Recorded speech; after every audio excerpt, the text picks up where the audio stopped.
Hey guys, today we're going to play with a new cleaning tool. The Earthstone grill is made from recycled products and it can be used on any type of grilling surface. So we're going to go check it out on my Traegers. We're going to check it out on the stainless steel and the porcelain grates. Let's go check it out and see how she works.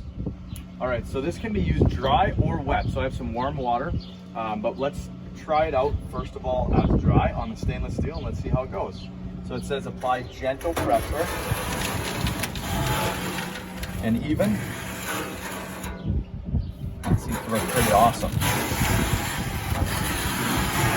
And it will actually start to conform to the grates as you go, so it'll clean more and more and more.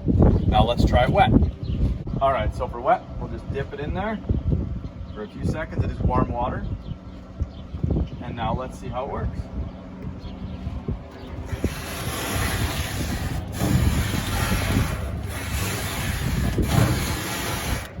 Dang, that works nice.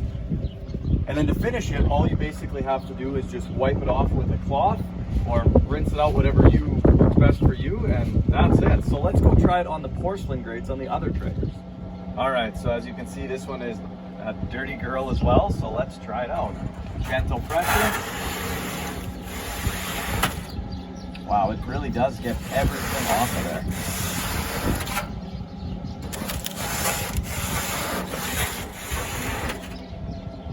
I love this thing, and yeah, you can see as the more pressure you put and the more often you do it, the more it gets deeper and deeper and actually gets around the grates. I'm a fan. Earthstone grill brush. Get you some.